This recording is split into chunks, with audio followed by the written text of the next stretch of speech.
आपको ये जानकर शौक लगेगा कि आप बचपन से लेकर आज तक रोज सोते हैं लेकिन आपको सोना ही नहीं आता। अल्बर्ट आइंस्टाइन नींद के बारे में कहते हैं कि क्रिएटिविटी को आराम की जरूरत होती है। मैं सबसे अच्छा तभी सोच पाता हूँ जब मैंने रात में सबसे अच्छी नींद ली होती है। सिर्फ अल्बर्ट आइंस्टाइन ही नहीं, उनके जैसे कई सारे महान वैज्ञानिक नींद को डिसिप्लिन तरीके से फॉलो करते हैं, क्योंकि नींद की ताकत के बारे में उनको कुछ ऐसा पता है जो आपको नहीं पता, और वही ताकत मैं इस वीडियो में आपको बताने वाला हूँ। नींद सिर्फ आपके बॉडी और माइंड को फ्रेश ही नहीं करती, बल्कि आपके लाइफ के गोल को अचीव करने में भी नींद का बहुत ही बड़ा हाथ है। कैलिफोर्निया और हार्वर्ड मेडिकल स्कूल के कई वैज्ञानिकों ने मिलकर एक रिसर्च की, जिसमें उन्होंने दो ग्रुप बनाए, ग्रुप ए और ग्रुप बी।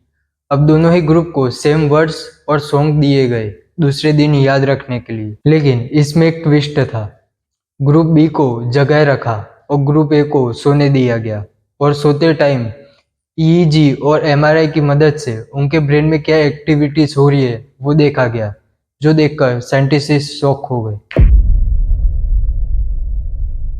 जब भी हम कोई नई स्किल या लर्निंग सीखते हैं, तब उस चीज को याद करने के लिए हमारे ब्रेन में एक पार्ट होता है, हिप्पोकैम्पस, जो कि उस लर्निंग या स्किल को शॉर्ट टर्म के लिए याद रखता है, लेकिन उस चीज को लॉन्ग टर्म के लिए याद रखने के लिए उसको कोर्टेक्स नामक एक जगह पर ट्रांसफर करना पड़ता है। अब ये कोर्टेक्स क्या है?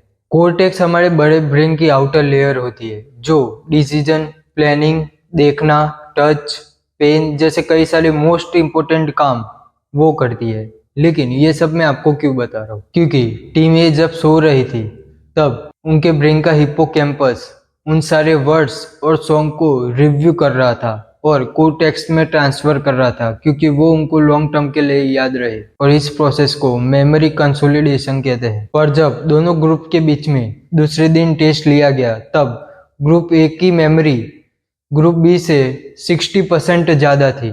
वो लोग ज्यादा एक्टिव और क्रिएटिव थे। अगर तुम्हारा भी कोई गोल है और तुम उस पर काम करते हो या पढ़ाई करते हो, लेकिन देर रात तक जागते हो, तो वो दूसरे दिन 40 से 50% वेस्ट हो गया समझ लो। और नींद पूरी ना होने की वजह से तुम्हारी क्रिएटिविटी और ऊर्जा भी कम होती जाती है, जो किसी भी गोल को अचीव करने के लिए इम्पोर्टेंट है। अब करना क्या है? रोज 9 घंटे की नींद लेनी है। सोने से आधे घंटे पहले मोबाइल रख देना है, ब्लू लाइट अवॉइड करनी है, और बन सके तो तुम जो गोल पे काम या पढ़ाई कर रहे हो वो करने के बाद 1 से 2 घंटे का पावर नैप लो, जो तुम्हारी क्रिएटिविटी को एक अलग ही लेवल पे बूस्ट कर दे। अभी के टाइम में हम डिसिप्लिन्ड नहीं रह पाते, क्योंकि फोन और मास्टरबेशन जैसी चीजों में हमारा टाइम वेस्ट हो जाता है। स्क्रीन की लेफ्ट तरफ वाली वीडियो में इंस्टाग्राम रील्स से कैसे आप मास्टरबेशन के एडिक्ट बन जाते हो वो समझाया गया है, और राइट साइड वाली वीडियो में डिसिप्लिन कैसे रहे वो समझाया गया है।